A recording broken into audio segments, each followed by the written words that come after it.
So about a year and a half ago, David Hiller, our president and CEO, came to us expressing an interest in learning more about the grantees that we work with and the communities where they serve. And so these neighborhood tours have been kind of an extension of that. We've gone on 7 tours over the last year, most recently to East Garfield Park. Not only did David attend, but also Don Lightcliffe, one of our board members, came. Oftentimes Don Cook, our senior vice president of philanthropy, will join us on the tour. And these have been a great opportunity to kind of see from an informal standpoint what's happening, some of the challenges in these communities, as well as some of the assets that they have, and how the foundation can be better partners with our grantees. During the East Garfield tour, we started with the driving tour. Breakthrough Urban Ministries, one of their lead staff folks, hopped in our van and just drove around with us and showed us some of the challenges that you see in many communities in Chicago. You know, we saw the abandoned buildings, we saw the drug houses, we saw a lot of graffiti, all the kind of things you might see in some of Chicago's communities. But we also saw some assets. They have a wonderful park, obviously, in East Garfield. They have that great conservatory. Following the driving tours, we go to one of the local grantees and invite other grantees to be a part of a more informal conversation. We learn about the different services that folks are providing for the people in the community. We learn some of the plans. For example, Breakthrough has this great capital project underway now to construct a center which would be give them the opportunity to provide comprehensive multiple services out of one site for community residents. So there's something I'm very excited about. We always end by asking how can the foundation be better partners with our grantees.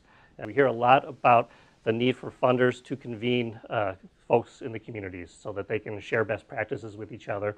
And they can start to make connections with each other. And then we always end the day with lunch at a local restaurant in the community. For the East Garfield Park community, for example, we went to Inspiration Kitchens, which is run by Inspiration Corporation. There's a social enterprise that they use to do some job training for their program participants, but also to provide really great food for the community.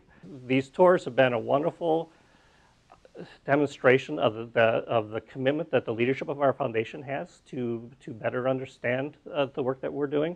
Part of our move towards being more of a learning community, always looking for more information to inform our decision making. And it's also been, I think, a great opportunity for us to just communicate in a way that we wouldn't always do with our grantees in a more informal setting, and to help to really communicate to them our desire to learn from them and to keep our conversations going. I think when people look at East Garfield Park, one of the things that they look at is statistics. And when you look at the statistics in our neighborhood, they paint a fairly bleak picture. They paint a picture that unemployment that is somewhere between 2 and 3 times the city average. They look at predominantly the historical trend in our neighborhood educationally has been schools that perform in the bottom 5 to 10% in the state. You look at crime rates, and you look at a neighborhood that is unfortunately among 5 or 10 of the worst crime rates in the city of Chicago.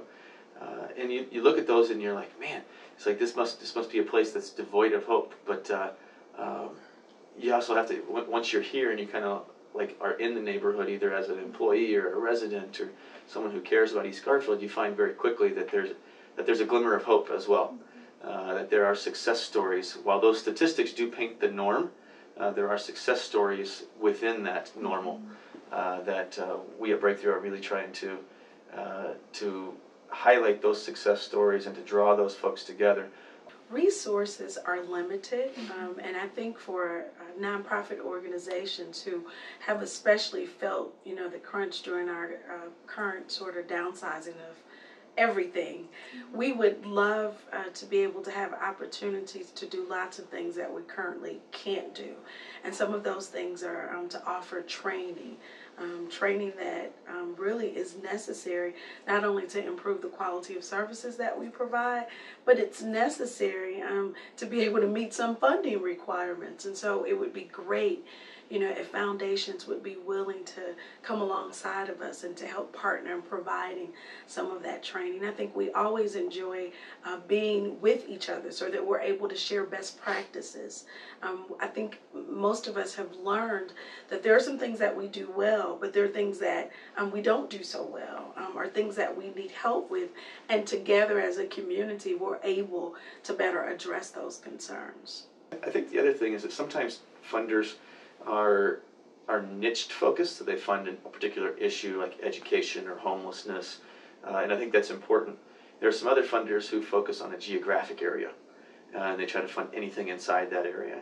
And I think achieving a balance between the two, on one hand, the geographic area is really, really essential because you're reminded that they're real lives, real people that live in this neighborhood. On the other hand, the strength of the niched focus is that you really find some very excellent providers who do one thing and they do it really, really well.